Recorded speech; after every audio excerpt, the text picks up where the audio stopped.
Good afternoon or morning, and welcome to NCIA's Industry Essentials Educational Webinar Series, our premier digital platform featuring a variety of programs to provide you timely, engaging, and essential education when and where you need it most. My name is Brian Gilbert, the Deputy Director of Events here at NCIA, and I'm very excited to welcome all of you to another live edition of our members-only Fireside Chats with NCIA's Government Relations team today. If you're just joining us, please be aware we'll be conducting Q&A at the conclusion of the presentation, so please pose any questions that might be coming to your head throughout by pressing the Q&A button available along the bottom toolbar within the Zoom platform. Even if you don't have any questions to contribute yourself, we'd still love your engagement with that process, so you can stop into the Q&A board at any time throughout the session and give any questions that you think are particularly worthwhile and upvote, and you can send them right to the top of the feed for our panel's consideration. Now, let's get this show on the road. In this month's Fireside Chat, our government relations team, Mike and Michelle, will be joined by Eric Steenstra, the executive director at Vote Hemp, and Tami Wahl, a lawyer and lobbyist in DC, for a lively conversation amongst friends about the future of hemp. Mike and Michelle have assembled an all-star panel of experts, so I don't want to take the mic for any longer than needed. So thank you all, as always, to our NCIA members for joining us this morning. And with that, please enjoy today's session entitled Fireside Chats with NCIA's Government Relations Team. Let's talk about hemp, baby, being moderated by Michelle Rutter and Michael Correa, the Deputy Director and Director of Government Relations here at NCIA. You've got the room. Take it away, Mike and Michelle. Hey, thanks, Brian. It's good to be here as always and talk to our members. One, Michelle and I always try to do timely discussions about what's going on Capitol Hill. We were under the impression earlier in the month that last week we were going to have a vote on the MORE Act, but it got pulled at the last minute. So we were thinking of good timely items to discuss. And I thought hemp would be great. Hemp's in the news. You know, hemp is not, as everyone knows, is not our biggest priority as far as what we deal with at NCIA, but we are the cannabis industry, and hemp is part of the cannabis. Our hemp is the cannabis plant. It's all part of it. We all work together. It's all important as far as freeing this plant. And so we thought we'd have a good discussion. We have a couple great guests on today's show. Wanted to talk about hemp, timely stuff, what's going on. And so first, I just wanted to get to our panelists, one, to introduce themselves and then start talking about the issue. So first up, Eric Steenstra. I've known Eric for 7 years. You know, my first week on the job at NCIA was attending a Vote Hemp lobby days. And so I met Eric. It was a great introduction to the hemp people. Eric has been working on hemp probably longer than anyone I know, and probably longer than anyone on this issue. So Eric, would love to just a quick little background about what you're working on, the background in hemp, and how you got involved. Yeah, thanks, Mike. Thanks for having me on today. Vote Hemp has been around for 20 years now. There was a group of us within the hemp industry that founded it in 2000. Mostly people that were in the business and saw that we were having to import raw materials or finished products from overseas, and just thought it was crazy that American farmers were being left out. So the goal of Vote Hemp was simply to bring back hemp as a commercial crop for American farmers. And so been working on that. Obviously, 2018 was a big moment when the president signed the last farm bill into law and did authorize, legalized hemp and authorized states and tribes to regulate that. And so we've really been focusing in on some of the specific policies around that, and also trying to make sure that the market stays open. We'll talk a little bit more, I'm sure about this, but other agencies such as FDA that regulate some of the products that come out of this. So working on policies around that. And I think those are policies that are going to affect not only hemp, but cannabis as well. Yeah, there are going to be many steps in this process of legalization, and you guys are one still to be done, and so looking forward to the discussion. Tami, I've known Tami many years, 5, 6 years going back. You've been working on these issues. Always great having you around, work on issues, but love to hear your background in hemp and what you're working on. Thank you, Michael, and thanks for broadening the conversation from your core work into the hemp space. And great to be here and to see your team again. And of course, Eric. Eric and I have been working together pretty closely over the past year on some hemp-related issues. My background is, it's not all that intriguing, food and drug law from the natural product space, and of course, working with plant-based products. And that has evolved into cannabis. And then the last 2 to 3 years, doing a lot with hemp-derived CBD and securing market access, both on from regs and laws, and then from a government affairs perspective, and trying to open up those markets and develop some sound policies to make sure those hemp farmers can do what they do. Well, one, I'm glad having both you guys on this panel. It's going to be awesome, a great discussion. It's timely. And I'm thankful of just knowing both of you. It's great knowing both of you as friends in this space. You're great champions and advocates for the issue.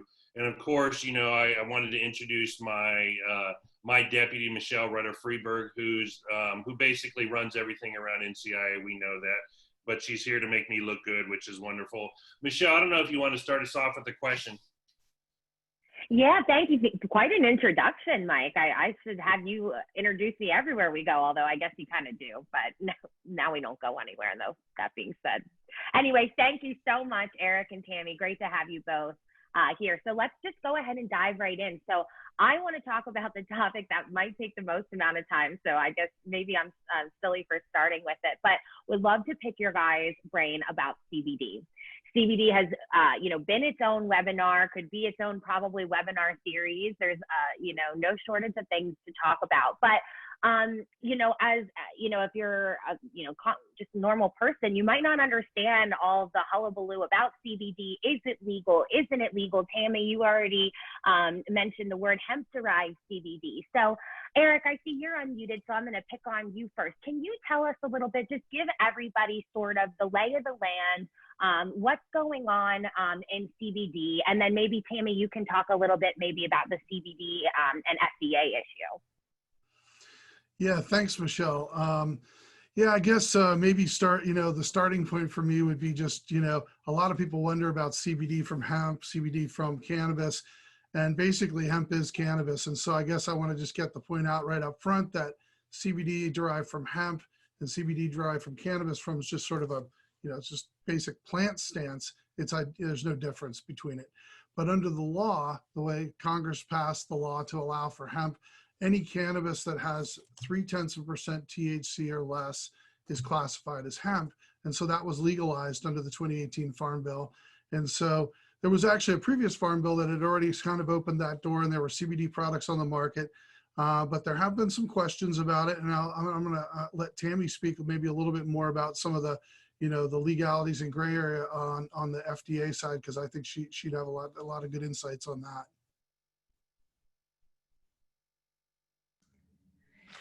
Well, yes, I find them intriguing, and the dynamic, as Eric had mentioned, the dynamic with FDA and what transpired under the 2018 Farm Bill has been, it's quite remarkable. And the efforts that Eric and I have been working on, it's certainly coming to try to open up the marketplace so consumer packaged goods can use that particular ingredient. Those are multi-billion-dollar industries, so that's very attractive for the nascent hemp industry to have access to those types of end markets. And so once that 2018 Farm Bill fully commercialized domestic production, it was an amazing opportunity, and the farmers were incredibly excited. And then right around the same time, FDA came out with the position that all cannabidiol, either from the THC dominant type of the cannabis plant or hemp as defined under the 2018 Farm Bill, all cannabidiol is illegal, is an illegal ingredient. And they issued that position because short of evidence that had been presented to them, there was a drug product that had been studied with a CBD isolate, a highly purified form of cannabidiol. And it was in essence a first to market. And so FDA sided with that particular drug product, thereby declaring all cannabidiol illegal. Now, what has transpired since then, though, we still have several brands that are entering the market space, both on the national level through that dietary supplement and food and beverage category. And we also have several states that have enacted their own hemp CBD programs. And those programs are allowing intrastate product movement. So if you have a hemp-derived CBD product out of Texas, and if you're using, and Virginia just enacted one, there are probably upwards of 15 or 20 different states that have enacted these hemp CBD programs in addition to their egg programs. So it's a close parallel to what has transpired within the cannabis space, where you have intrastate markets and you still have a federal rub. So that's where FDA is. And so it has limited market access for brand holders to innovate and invest with hemp-derived CBD products, and that's cosmetics, food, beverage, dietary supplements. We still see those products, but it could be significantly greater. So that's an issue. And probably the biggest issue has been from a hemp farmer's perspective, because they are unable to sell to the full potential their crop. The CPG, the consumer packaged goods category, it's multi-billion dollars. And several larger stakeholders are not willing to get into the space because of this regulatory uncertainty with the FDA. So I will hush there, but that's the general gist. No, that's really, really helpful. And I don't know about everybody else, but I'm like, you can see me like taking notes. I'm like, okay, Tami is teaching me this, like teaching me that. No, that was incredible. Thank you both so much. I wanted to get to a point, Tami, that you just made. Eric, maybe you want to pick up the baton here and talk a little bit about this. Tami alluded to how a lot of these products are being marketed as dietary supplements or, cosmetics or whatever. Is there any legislation on the Hill? I know there's, just like, I should say marijuana related bills. There's no shortage of legislation. And I think it's a similar situation for some of these products as well. What's going on the Hill in this? Yeah, great question. So there's actually there's a couple of bills, but the first bill that came out on this was a bill by Colin Peterson, who's the chair of the House Ag Committee, and I'm actually going to let Tami describe the bill a little bit, because she worked with their office quite a bit on this, and really was a significant part of making that happen. So maybe I'll pass it over to you, Tami, and let you talk about the bill. Thank you, Eric. And you're not off the hook, because I'm going to think of something to punt back to you as well. But I'm happy to talk about Chair Peterson's bill. So he is the chair of the House Ag Committee and was very much involved with both the 2014 Farm Bill and the 2018 Farm Bill in enacting the hemp program. And Minnesota has some pretty dedicated farmers and very eager to stand up the hemp program in the great state of Minnesota. And I call it the great state because that's my home state. With this rub that we've had with FDA, in late 2019, we started shopping for a congressional member to take some leadership and clarify the intent of the 2018 Farm Bill.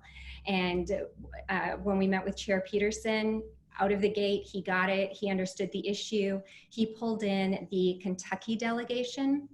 So it was a bipartisan bill. Congressman Comer and Macy were two original co-sponsors as well.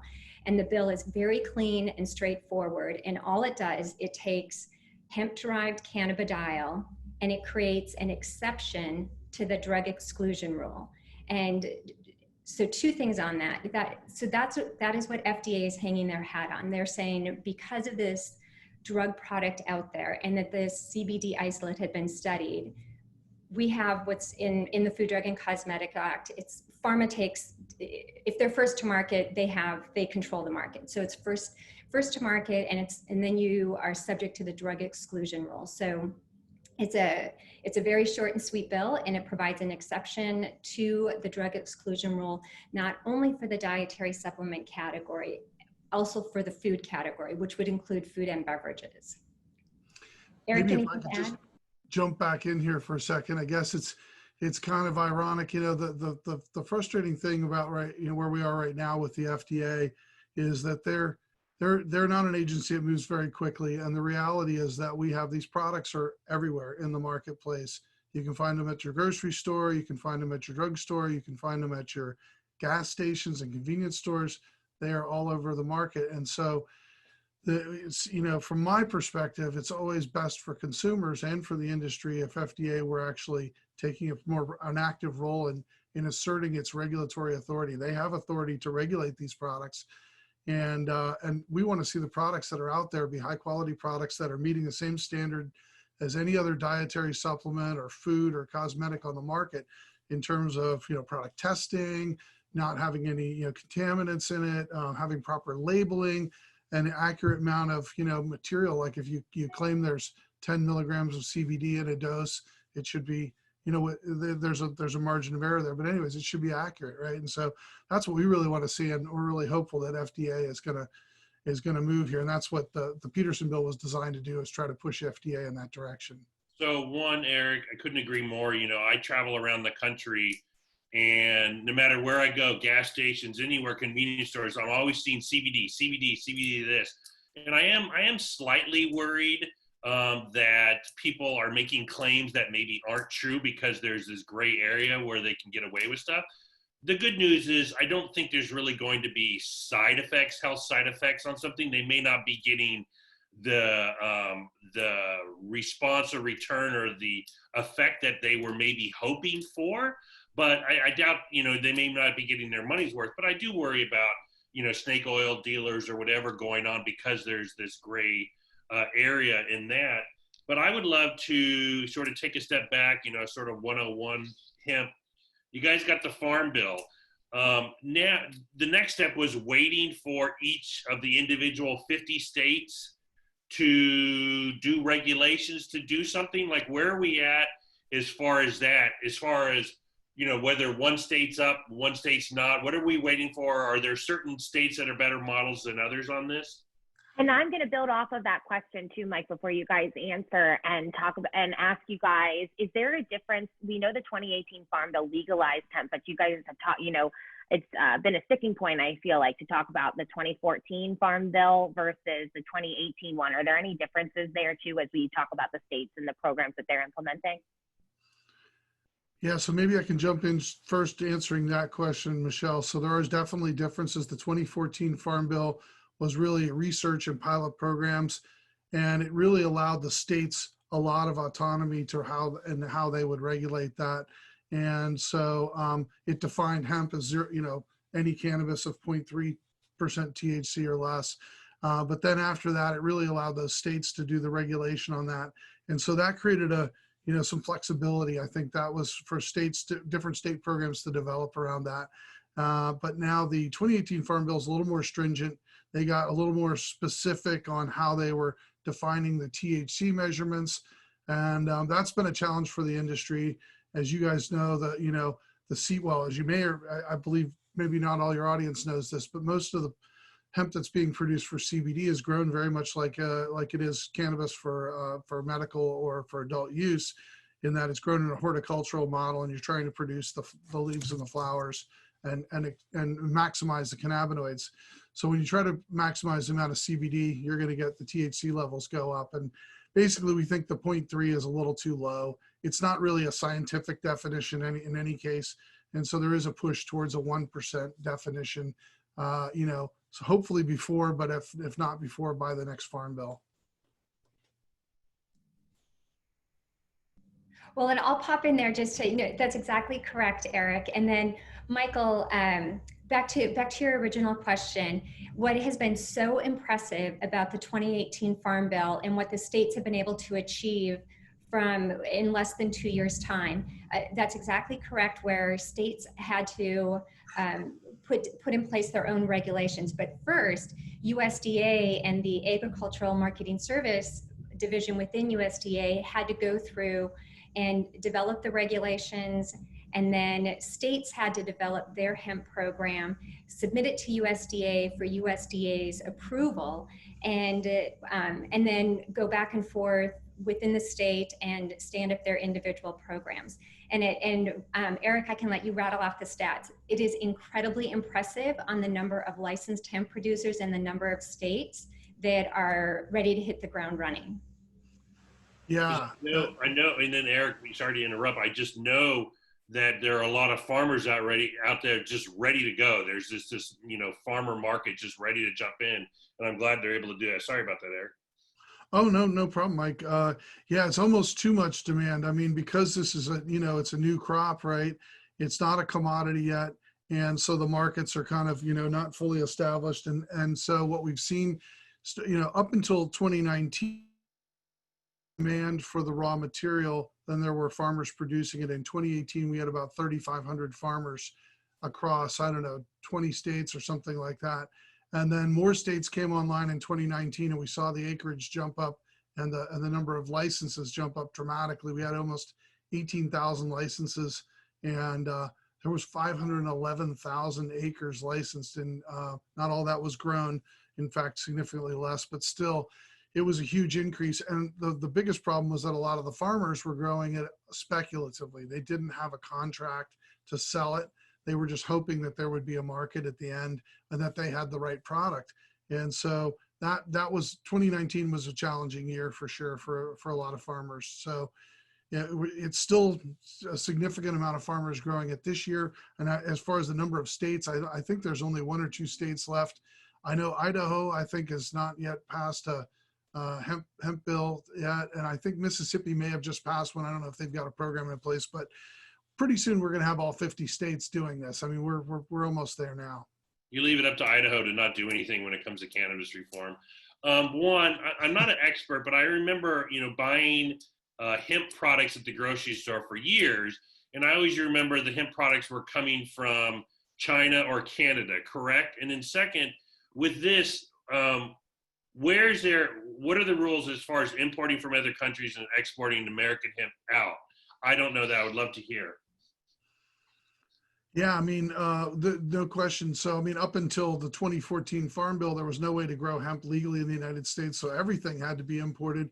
The Canadians have developed quite a market for doing the seed for nutrition and for other industrial purposes. So a lot of the food products that you've seen on the market up until 2014 were all imported.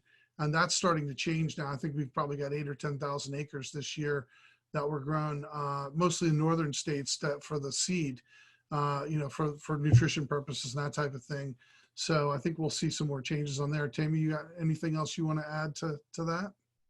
No, just to draw the parallel with what's going on in the cannabis space. So it was, I don't know, is ironic the right word, that we could import hemp up until 2014, but we couldn't grow hemp. And so yes, Canada had a very nice system, and they were very pleased with that.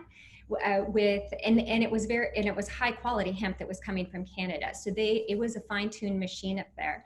And same with cannabis. Now, because of some of the limitations within the US, you're seeing some global counterparts that are maybe not taking the lead on it, but they're certainly jockeying to be in the lead with cannabis, on growing and for research and other things. So it's the parallels I think are pretty interesting. And I will just say this, and maybe we can dive into this, but in part because of COVID and what's going on, I think this concept of economic drivers and what the hemp industry and the cannabis and some of these other more nascent industries have to offer, it is giving us a little more, fuel isn't a very pleasant word, but energy or traction. One, I'd love to dive into it, but first, can we export? Can the American farmers export hemp?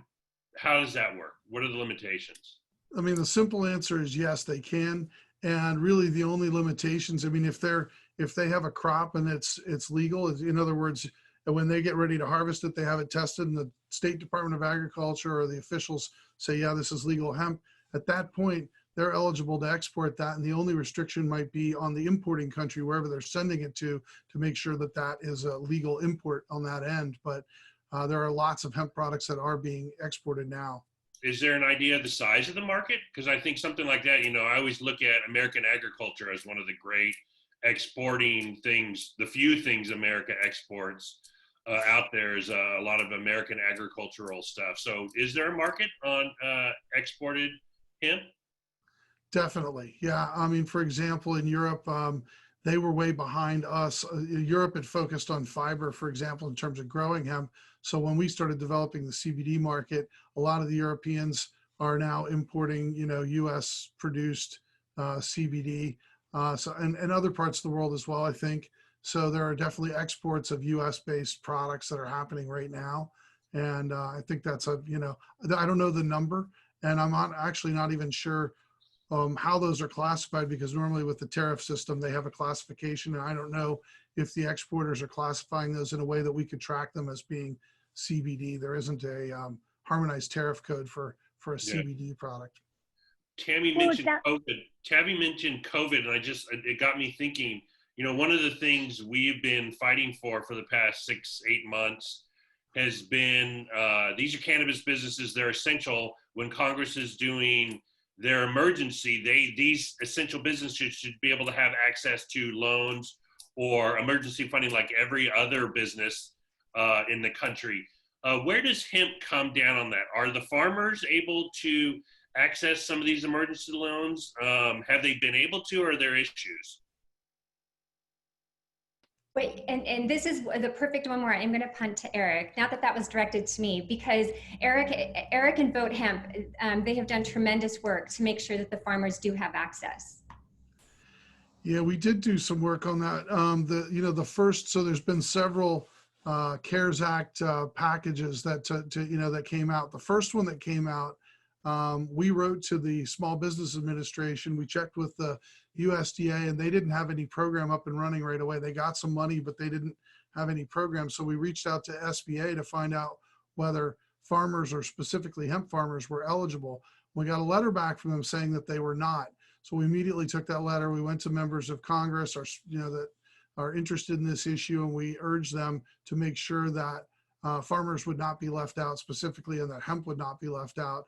And we did get eligibility for that in the second CARES Act package that came out. Farmers were able to apply for PPP and the emergency loans. And so I've heard some mixed results in terms of, how people that did apply and how successful they were. And so I think there's still some challenges around it, but technically they are eligible for some of those benefits. And more recently, Secretary Perdue announced that there is a USDA program now to buy some of the commodities, and under that program, hemp is eligible. Although I heard that the payments are only like $15 an acre, which is a drop in the bucket to a hemp farmer who's invested maybe thousands of dollars into their crop. So, you mentioned taking the issue to the Hill. Although he is no fan of a lot of the issues Michelle and I work on, Mitch McConnell is on your side on the hemp. Can you talk about sort of things he's done on this issue? Being from Kentucky, I'm assuming Kentucky is probably 1, 2, or 3 when it comes to hemp production. Would love to hear, what are his thoughts on the hemp issue? Yeah, the big change from Senator McConnell happened in 2013. Representative Polis actually put an amendment into the Farm Bill at that time to allow for university research. And after that amendment passed, we actually passed that on a pretty nice bipartisan vote. And after it passed, now Representative Comer, but then Agriculture Commissioner Comer of Kentucky, took a lot of interest in that, contacted McConnell's office, and Senator McConnell took a pretty serious look at it and actually helped to get the 2014 Farm Bill language expanded in conference. The original language that Polis had passed just said that universities could do research. McConnell was able to insert some language to add in pilot programs and allow departments of agriculture to do that. And so that's what really created the 2014 Farm Bill. So I would say Senator McConnell has been pretty early and strong supporter of this. He was the principal drafter, along with Senator Wyden, of the 2018 Farm Bill language. And he's been very supportive of the industry and sees that it's creating jobs in Kentucky. And so he's been behind us in a big way, because he sees the benefit in his state. So before we wrap it up on COVID, I just want to ask you guys any other thoughts about the pandemic and how it is affecting hemp farmers, I guess, specifically, like you just mentioned and talked about, Eric, the USDA was pretty late to the game in allowing, the hemp industry access to some of this relief money. But again, we have on the other side, hemp's cousin, marijuana is essential everywhere. How are farmers doing? How are these programs doing? Have they been able to hopefully stay afloat? Do we see any sort of, decline? I know it's difficult in this industry, like, in the cannabis industry broadly, whether it's marijuana or hemp, just because it's so new, we don't have a lot of baselines. But I'm just curious, before we change topics, if there's just any other last thoughts you guys have about the pandemic and COVID and how that's affecting the hemp industry as a whole. You want me to jump in there? As far as farmers go, I think there was so much pent up demand. I mean, first off, this is an exciting new crop. I think a lot of people were interested in it just because, hemp is cannabis and there's a lot of excitement around it. I think also a lot of American farmers are struggling right now. They're having a hard time making ends meet with the crops that are out there, having a lot, just a lot of things that they're facing. I know the situation with the trade war with China affected farmers badly. And so there was just a lot of interest and unfortunately that led to sort of, again, as I mentioned earlier, overproduction. And that's not a good situation for farmers because the prices can really fluctuate dramatically. We went from a place where farmers were selling the crop for a very good return on investment to where the price dropped, to, I don't know, maybe six or eight fold from where it was. And so it's starting to maybe stabilize a little bit and maybe move back up. But that's one of the challenges when you don't have a commodity and you have a lot of people jumping in. So we've tried to encourage farmers really to only grow either a small amount to learn about how to work with the crop, or if they're going to grow it, to make sure they do it under a contract so that they're not risking, losing a lot of money. Yeah, and I'll just follow up on that. Thank you, Eric, and thanks for the question. And maybe, again, it's another parallel with the cannabis industry. COVID is definitely a layer of complication. I still think the biggest issue for hemp farmers right now is they need adequate end markets. If the buyers want to come in, there are investors and innovators, the consumer demand for this particular ingredient, and what we have seen in very modern products with just conditions of use and delivery formats, it's very early days. And if farmers had access to end markets, if they were able to sell their crop, that could be a game changer from them. But right now, that is the crimp. That's the rub, the crux of the issue with FDA. I wanted to transition to our friends at the DEA, Meow. And tell me about the lawsuit. Lawsuits in the news. The hemp groups, there was a lawsuit about the DEA. Can you tell me more about the filing and what it means? Either both of you or one of you, because I know it was making some news recently. Yeah, maybe Tami, you might feel free to jump in on that, and I'll add on at the end. Well, yes. So I wasn't part of the lawsuit that was filed, but the DEA, they came out with an interim final rule, and their position is what they put in that IFR essentially codified what came from the 2018 Farm Bill. And if you read it just on its surface, fair enough, it kind of goes to that. There are a few phrases in there that I think that are open to interpretation. And so I know a lot of offline conversations were had with DEA, including myself in conversations with DEA. I don't know about, so what's been related to me, it's not the intent to create issues for the hemp industry. However, because that language could be interpreted to mean that when your raw material, once the crop is harvested, you have that raw material, and then you're going to go to an extraction house, a processor, or a manufacturer.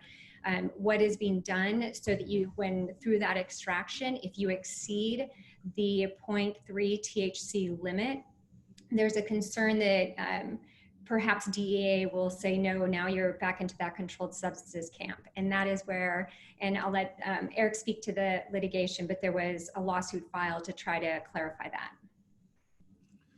Yeah, so that's great overview, Tami. And I think, I think the DEA's language, they said they were just trying to comport with the Farm Bill, and yet some of the specific language in there wasn't identical to what was in the Farm Bill.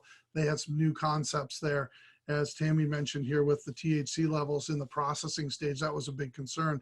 So the industry definitely felt like, even if the DEA of today doesn't have any concern about this, we don't know what a future, DEA administrator or administration might do about it. And also, I think that the language our concern was that it could send messages to state officials or other officials that would confuse them to believe that the policy was somehow had changed or was different. And so I think the industry felt like it was important to push back on this. Another important thing to note is that the DEA, normally a federal agency is supposed to go through what's called notice and comment rulemaking. And that's where they put up a proposed rule and they ask for comments from the public. And they skipped that process and they went straight to this final rule. So the day it was published, it was in effect immediately. They did ask for comments, but by that time, it's too late. The rule's already in effect. You don't have an opportunity to change it before it affects you. So there was that concern. And I think, so the industry saw the language in that. And so there was a lawsuit filed. There's a handful of hemp law firms, Vicente Cedarberg, who also works on cannabis, and Hoban Law Group, along with a Kite Law Firm out of North Carolina, got together with a firm called Yetter Coleman that works on administrative law. And they jointly filed this suit. And I think it's going through the process now. So there's a press release out on it.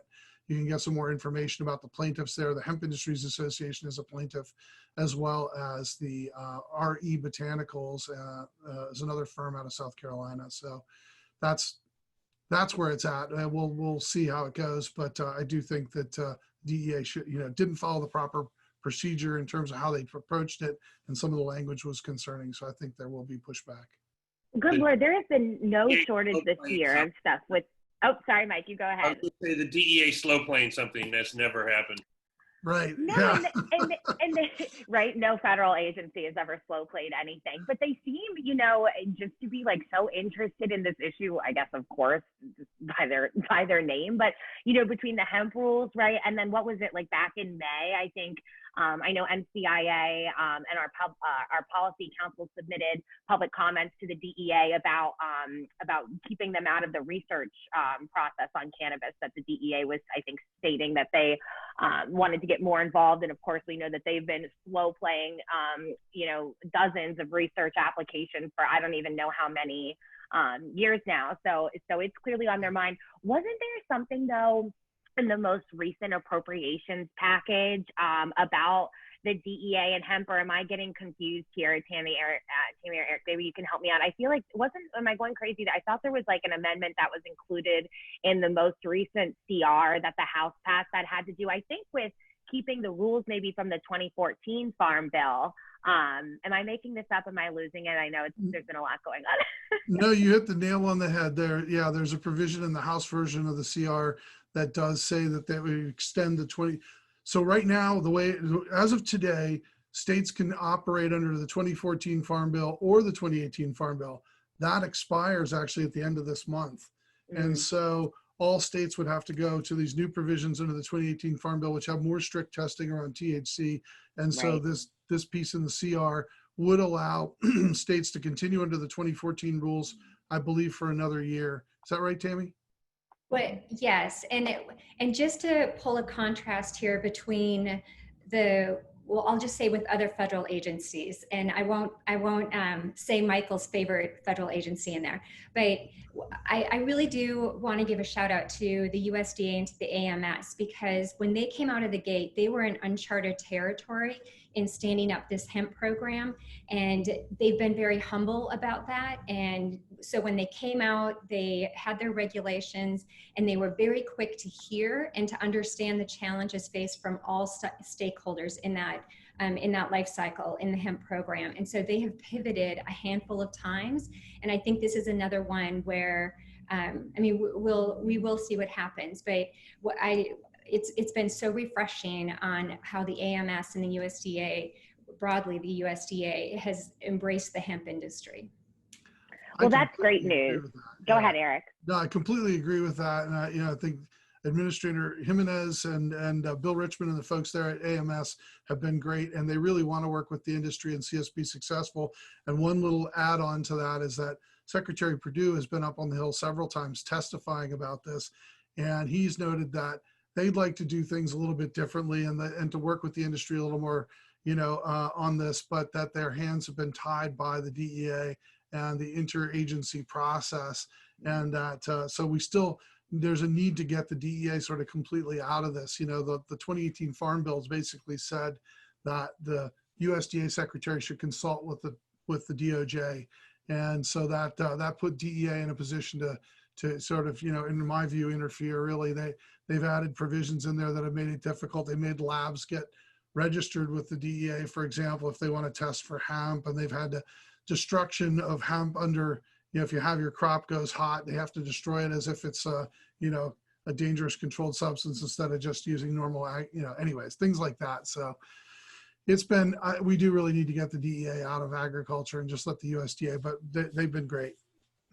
Yeah, and that's what we said in our thing too. I think that our tagline to those comments was like, get the DEA out of research. And I think this whole conversation too is just so indicative of what, I know we're not using cannabis the way we normally do because both hemp and marijuana are cannabis, but for what the marijuana industry, I guess I should say in this case, could potentially be up against and then some, right? I mean, it is definitely, we have interagencies, we have regulations. It's not just like, oh, it's legalized and like then everybody's done with it and we all go home. So really want to commend all of you guys too, because like Tami said, you're in completely uncharted waters and territory. And I know that we'll be looking to you guys for a lot of what you've done. And so thanks for that. But pivoting a little bit, it would not be an NCIA webinar if we did not talk about safe banking, all of our favorite legislation to discuss. So just a quick recap. Safe banking was passed out of the House a year ago on a suspension vote, right? The standalone legislation. Then safe banking was included in the HEROES Act back in May. That just languished over in the Senate. And then this week, the House unveiled what they're calling the HEROES Act 2.0. And the House is still debating that, hasn't passed the House yet. We're anticipating a vote on that probably next week, but the Safe Banking Act language made it in again. So if that bill passes, it will be 3 times that we've passed the legislation. But wanted to talk to you guys, while hemp is now legal under the Farm Bill, as we've discussed many times now, there are still stories of hemp farmers, businesses, et cetera, having issues with banking. And again, this is such a big issue for the marijuana industry, and we're seeing it really move in Congress. So just wanted to get your guys' take on safe banking. Is this actually still an issue that you all hear about from your clients or members as affecting the hemp industry? And where does banking stand in the hemp field? Literally. Tami, you want to start out on this one? Actually, Eric, I will let you go. Okay. So, yeah. Not that I will let you go, but yeah. Go ahead. So, it's still a huge problem. I mean, there's been, several regulator statements that basically say that it is, it's okay for banks to do business with hemp, but banks don't have to follow that. That's just sort of a guidance thing, right? And so a lot of banks have assessed that, for whatever reason, they don't want to get involved in working with hemp. And so there's people that have lost accounts. There's people that have been unable to set up accounts. There are some banks that are happily doing business with in the hemp industry. There's a firm out in Annapolis called Solvent that set up banking for CBD companies. That's kind of figured out the compliance piece for the banks, because there is a compliance component to it. There's a bank that I met down in Virginia. Well, they're actually in North Carolina, called Westtown Bank, that's actively courting business in the industry. So there are some good banks out there, but it's still a big challenge. And with the work that you guys have done on safe banking, we thank you, because we need that. We really, we do, and fully supportive of seeing that pass and hoping that it'll help to clear up the situation. Yeah, as it is in the cannabis, in that THC dominant type variety, in the hemp space, from what the farmers have really had to do is educate their bankers. You have multiple different messages coming from the federal level, which Eric had mentioned. You have a lot of states that look to the federal level for guidance on many different things, and this is no different. So you have individual banks that look what's going on in the federal level, and you have all these mixed messages that are coming from different agencies. You know, FDA is saying that CBD is an illegal ingredient, and so then you have to explain that whole conversation. And so it is, it has been challenging. And yes, the banks that are coming out and that get it, understand it, it's going to be a solid crop. But that education part has absolutely been a lift. Michelle mentioned earlier about looking to you guys sort of for guidance and advice, and you know, she's reading my mind, because I was thinking the same thing. You know, the Farm Bill, a couple years old, you guys are going to have a couple year head start of what we're going to be going through when the issues we're working on where we get legalization. You know, NCIA, our policy council, has put together a great policy paper on what we think regulation should look like. We did a briefing on the Hill last October. I hate to say it, almost a year ago. COVID has just really messed up a lot of the momentum and energy that we're doing, and sort of put a lot of stuff on hold. But we're working on regulations of what we think the cannabis industry should be doing. Tami, you've been working on a lot of this for years, you know, at this micro level. Eric, maybe macro level. Would love to hear your perspectives. But basically, if you know, I worked on the Hill for 15 years, and my view is if Congress doesn't specifically point out their intent on what they want, then the courts litigate this for 10, 15 years, and it just goes on and on and on. You need clarity. So we need really good intent of Congress, really good regulations, or else it could be, honestly, pardon my French, a shit show. And so would love to hear, you know, Tami, you know, big picture, you know, some things that lessons learned, things that we need to be thinking about as far as going in with regulations, issues, you know, who are the better agencies to deal with, or something we could be learning as we go forward, because regulating the cannabis industry is going to be, we have to do it right, and it's going to be the next big thing we're going to be working on right now. But we'd just love to hear your guys' thoughts on that. Yes, thank you. Excellent question. And I am bilingual. I did not know that shit show was French. I got this. So what I will say, probably two things. The standards for whatever comes from in the cannabis space, to have some kind of national standards. You know, in the cannabis space, you have several intrastate markets, and you have those two categories within your intrastate markets. So you want to look to develop some harmonized standards that can work with those state programs. I think that'll probably be really key out of the gate. And then, I don't know, Eric, you were nodding. I don't want to take over, but I'll start there, because I always have more. I'm just thrilled that I'm bilingual. That was great. Yeah, I don't know that I have anything to add there, but yeah, no, thanks, Tami. That was good.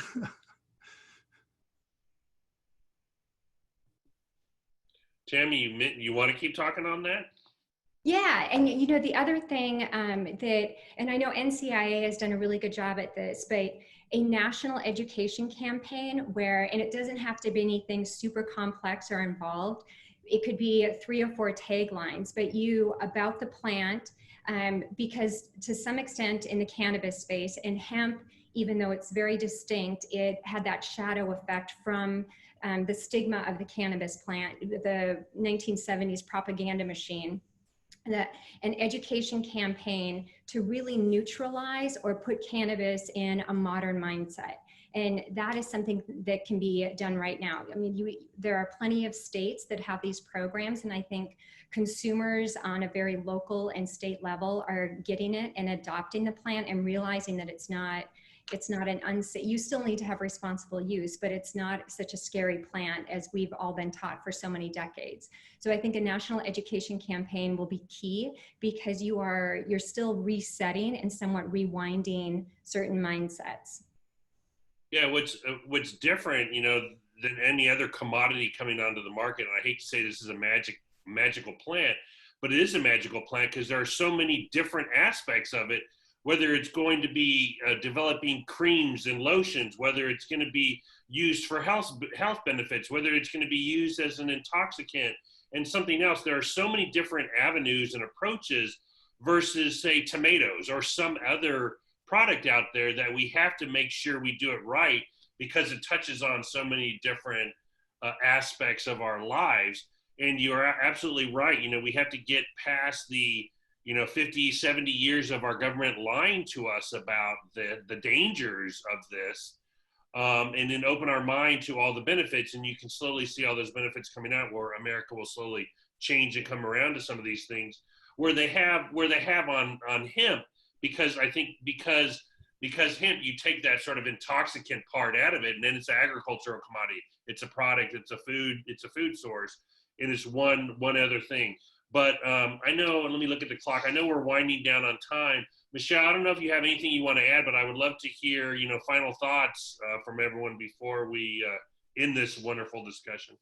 Nope, Mike, I'm right there with you. Just wanted to thank Eric and Tami again for joining us and for this very edifying conversation. Like I said, I think I learned a lot, and so I'm very appreciative personally. And just want to give the floor back over to you guys for any closing thoughts.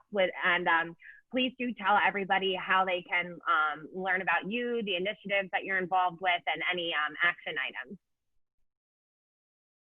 Sounds good. Yeah, thanks a lot. We really appreciate the opportunity to be here today.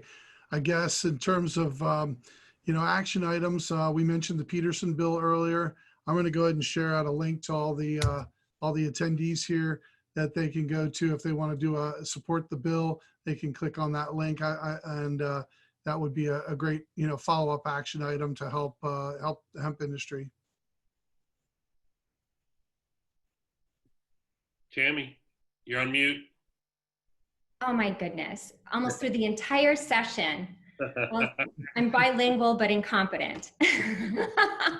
So just to follow up on what Eric was saying, if you are interested, would love your support with your congressional member. The tagline is just open the end markets, and Chair Peterson's bill absolutely does that. We also have a few other efforts going on to try to advance this ball. We have some very handy executive orders and some critical conversations going on with the administration right now. So I'm happy to have conversations offline. Eric, I don't want to volunteer you, but I think you might have those conversations as well if anyone wants further information. And Michelle, Michael, NCIA, thank you so much. It's been great. Well, we miss you guys. We miss being able to have happy hour, have you guys around, see you. It's tough being a lobbyist and not being able to be around people. But on that note, thank you guys.